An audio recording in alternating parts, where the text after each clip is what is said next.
I had turned off my aging programs, and I hadn't aged since I was about 18. And then after I gave birth to Brett, so 16 years ago, and my husband at the time looks a lot older than he actually is. And my other sons were like 19 and 20 at the time. I would go out to the supermarket with my boys, my sons, or to a restaurant or whatever. And I used to think that my sons were Brett's father, and that my husband was our father or my father, right? Right. And it just got really uncomfortable for me at a social level, because we used to go out a lot.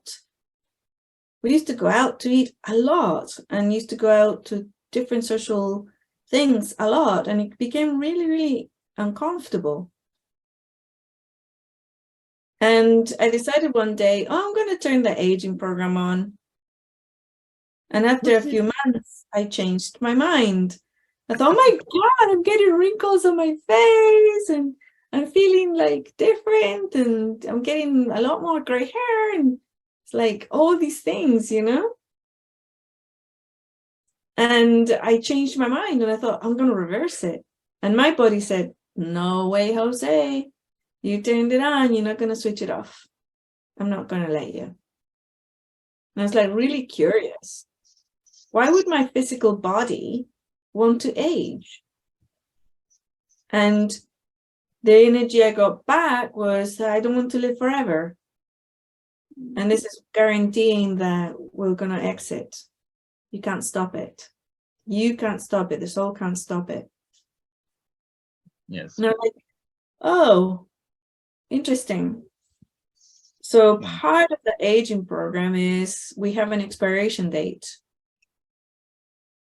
So we explored all these things in Walk With Me Now, some of the exercises and things that we did in Walk With Me Now. They were all about the aging program. And one of them that we did was to do an exercise where we say, okay, I'm alive for another 50 years, another 10 years, how do I feel? 20 years, how do I feel? 30 years, how do I feel? And we went on. And it was like with full health and no aging program. Okay, so full health, no aging program. When we got to around, I can't remember the numbers, but most individuals, not everybody, started going into, everybody I love is going to be dead. I don't want to live in that world.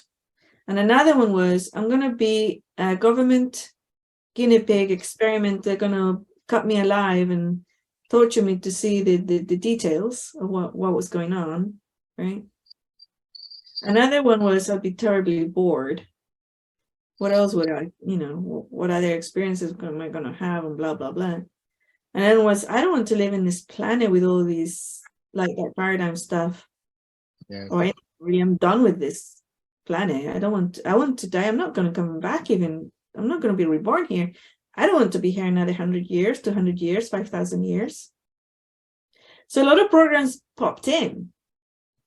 And I found those programs really interesting because they're seen from a perspective of now, today, with the programs that we're running and the lives that we're running, the disempowerment of the masses.